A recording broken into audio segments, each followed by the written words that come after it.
One Blueprint, Three Powers. Commentary.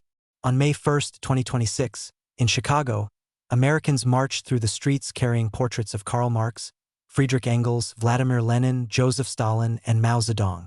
They raised red flags bearing the hammer and sickle.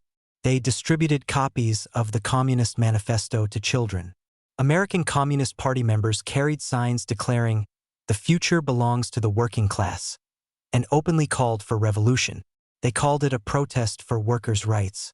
In the same week, New York City's first openly Marxist mayor, Zoran Mamdani, who had spent years calling Donald Trump a fascist, sent his representatives to Washington to request federal financial assistance. The city he now governs faces tens of billions of dollars in budget shortfalls. The fiscal architecture of the greatest city in the world is collapsing under the weight of policies he championed. None of this is coincidental. None of it is organic. And none of it is new. I am a former intelligence officer of the Georgian Ministry of State Security.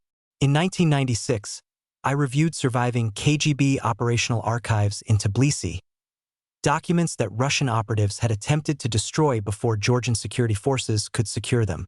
What I saw in those archives, and what I have watched unfold in the United States over the past 3 decades, are not two separate stories.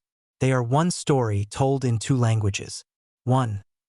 The blueprint, what the KGB archives actually said. The first thing those archives made clear was a resource allocation figure that has never left me. Of all funds and manpower expended by Soviet intelligence outside Soviet borders, no more than 10 to 15% went to conventional espionage, recruiting sources, stealing military blueprints, the operations that dominate Western imagination. The remaining 85% went to what the documents called active measures, the systematic, patient, generational erosion of a target society from within. This was not a peripheral program. It was the primary program. And its primary target, consuming the largest single share of that 85%, was the United States of America. KGB officers who subsequently defected to Western intelligence services described 4 sequential stages of the active measures program: demoralization, destabilization, crisis, and normalization. The target areas were named with specificity: religion, education, media, culture, law enforcement, family structure, racial relations, and labor. The methods and intended results were documented in operational planning documents that I reviewed independently in Tbilisi, arriving at the same conclusions the defectors had reached from the opposite direction. The demoralization stage, requiring 15 to 20 years, the time needed to educate 1 generation, targeted 6 domains simultaneously. Education was to be stripped of mathematics, physics, and languages, replaced with social grievance curricula and ideological conditioning. Media was to be monopolized and redirected toward non-issues until citizens could no longer distinguish signal from noise. The family unit was to be deliberately weakened. Racial tensions were to be artificially amplified. The operational documents explicitly described weaponizing race to produce division and hatred. Law enforcement institutions were to be systematically discredited. Religion was to be politicized until genuine faith lost social authority. Destabilization would follow, not through armies but through the target society destabilizing itself. Crisis would be the short, violent culmination. Normalization, the installation of a new political order, would complete the sequence. The Soviet Union dissolved on December 25, 1991. The program did not. Russia's security services, the FSB, SVR, and GRU, inherited running operations, established networks, and ideological infrastructure already embedded inside American universities, media organizations, and civil society. They did not rebuild. They continued. 2. Russia versus China. 2 approaches, 1 objective. To understand the Russia-China alignment of today, one must understand its origin. The Soviet Union was not merely Russia's predecessor. It was the architect and primary instructor of the global subversive apparatus that both Moscow and Beijing now operate. Russia operates as a declining power with urgency. Its methods are often loud, disruptive, and focused on immediate polarization. Disinformation campaigns, amplification of political extremes, election interference, and proxy conflicts. Russia's goal is to generate chaos now, to fracture American society along existing fault lines and accelerate institutional collapse. China, by contrast, plays a slower, deeper, and more patient game. China's Ministry of State Security was built directly on the KGB model in the 1950s, with Soviet advisors, Soviet training manuals, and Soviet organizational structures. Their strategy is a potent synthesis of ancient wisdom and revolutionary subversion. Sun Tzu plus Lenin equals Mao's blueprint. Sun Tzu argued 2,500 years ago that the highest form of warfare is to destroy something valuable inside your enemy's country before your enemy perceives you as a threat. The KGB absorbed this as doctrine. It taught that doctrine to its Chinese partners. Today, the MSS executes it with greater patience, economic sophistication, and technological integration than its instructors ever achieved. The student has surpassed the teacher in methodology, if not yet in results. Where Russia's operations generate immediate noise, China's reshape the operating environment over decades, silently, structurally, and with the resources of the world's second-largest economy behind them. 3. The domestic amplifier, Cloward-Piven, and the 1966 convergence.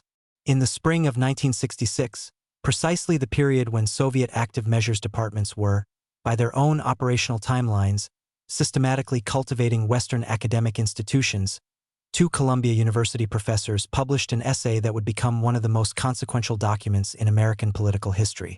Richard Cloward and Frances Fox Piven, husband and wife, members of the Democratic Socialists of America, published The Weight of the Poor, a strategy to end poverty in The Nation magazine. It was not a policy proposal. It was, as David Horowitz subsequently characterized it, a strategy for forcing political change through orchestrated crisis. Their argument was explicit. The American welfare system left millions of eligible recipients unclaimed. A mass enrollment drive could deliberately overload local and state welfare bureaucracies, triggering fiscal crises that would compel the federal government to replace fragmented assistance with a guaranteed annual income. A structural transformation of the American economic order. They treated the poor not as individuals deserving opportunity but as instruments of political leverage. By flooding welfare offices, activists could produce bureaucratic disruption in welfare agencies and fiscal disruption in local and state governments. The results were measurable. Between 1966 and 1975, welfare caseloads surged dramatically. In New York City, roughly 1 in 7 residents relied on public assistance by the mid-1970s. In 1975, New York City went bankrupt. The strategy had a 50-year track record before Zoran Mamdani was elected mayor. Whether this convergence with Soviet active measures doctrine was coordinated or coincidental, the blueprint and the domestic amplifier were pointing in identical directions at the same moment in history. The KGB called for fiscal destabilization through amplified social crisis. Cloward and Piven called for fiscal destabilization through amplified welfare dependency. The outputs were identical. The intended beneficiary was the same restructuring of American political life. The 2020 defund the police movement and the organized immigration caravans of recent years represent the contemporary evolution of the same destabilization mechanics. New vectors, same doctrine, consistent outputs. 4. Russia's documented operations. Russia's post-Soviet subversive operations are documented in court records, congressional testimony, and FBI briefings. A public record that understates the full scope of activity, since only detected operations appear in public documents. A Russian national operating under the direction of a Kremlin-connected official infiltrated the National Rifle Association and Republican political circles between 2015 and 2018, establishing private communication channels for Russian interests inside the institutional infrastructure of American conservatism. She pleaded guilty to violations of the Foreign Agents Registration Act in 2018. In 2012, the FBI delivered a direct briefing to a sitting member of Congress. Russian intelligence operatives were attempting to cultivate him as an agent of influence. He was never charged. The briefing itself speaks to how seriously the U.S. government assessed Moscow's penetration of American political power. Russia's information operations have spent years amplifying political polarization inside American society. Not to persuade Americans of any particular viewpoint, but to convince them that no viewpoint can be trusted, that institutions are corrupt beyond repair, and that national cohesion is a myth. The objective is not persuasion. It is exhaustion. 5. China's documented penetration. If Russia's operations are loud and fast, China's are silent and generational. The documented cases represent only what has been publicly confirmed, the visible fraction of a far larger program. Linda Sun rose from Director of Asian American Affairs to Deputy Chief of Staff under 2 New York governors. In September 2024, the Department of Justice indicted her on charges of acting as an undisclosed agent of the People's Republic of China, money laundering, and visa fraud. The 64-page indictment alleged that she blocked Taiwanese diplomatic delegations from government events, drafted official gubernatorial proclamations favorable to Beijing, and shared internal government documents with PRC representatives. She and her husband received kickbacks financing a $3.6 million home, a Ferrari, and luxury goods. Senator Dianne Feinstein, then chairwoman of the Senate Intelligence Committee, was briefed in 2013 that her personal driver, a man who had worked for her for approximately 20 years, had been identified as an asset of Chinese intelligence, reporting to the MSS through the San Francisco consulate. 20 years. The personal driver of the chairman of the Senate Intelligence Committee. Eric Swalwell spent years on the House Intelligence Committee warning Americans about foreign election interference. In 2020, it was reported that a Chinese national operating on behalf of China's Ministry of State Security, Christine Fong, had infiltrated his 2014 congressional campaign, helped organize fundraising, and placed a staffer in his congressional office between 2011 and 2015. The FBI briefed Swalwell in 2015. The Chinese operation required no further action on Beijing's part. In 2026, Swalwell withdrew from the California governor's race following sexual assault allegations and announced he would leave Congress entirely. In March 2026, a Stanford University student testified before Congress that the FBI had informed her she was being physically monitored on campus by agents of the Chinese Communist Party. Chinese intelligence is now conducting physical surveillance of dissident students on American university campuses, openly enough that the FBI is aware of it, and it continues. The Confucius Institutes, present on over 100 American university campuses, provided structured access to academic institutions. The Thousand Talents program recruited American researchers, many with security clearances, to transfer technology to Chinese institutions, often without disclosure. These are not fringe operations. They are the systematic implementation of KGB doctrine, adapted and refined by the student for the 21st century. 6. No limits. The convergence. In February 2022, days before Russia's full-scale invasion of Ukraine, Vladimir Putin and Xi Jinping declared a partnership with no limits and no forbidden zones. Whether their parallel pressure on American institutions constitutes explicit operational coordination or two powers pursuing compatible agendas simultaneously, the cumulative effect is identical. Sustained, compounding stress on American institutions at every level from every direction simultaneously. When Russia's war in Ukraine consumes American diplomatic bandwidth and depletes military-industrial capacity, China operates with greater freedom. When China's economic leverage constrains American policy options, Russia benefits from reduced American strategic attention. The two powers need not synchronize every operation. They need only pursue their respective agendas simultaneously, which they are doing. 7. The results, from blueprint to political reality. The KGB blueprint called for the amplification of racial tensions to produce division and hatred. Examine American racial discourse over the past 15 years, not as a problem being solved, but as a wound being kept permanently open, institutionally funded, and politically amplified, and consider whether the result matches the prescription.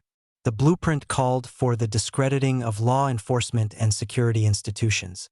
Senator Bernie Sanders called border enforcement inhumane.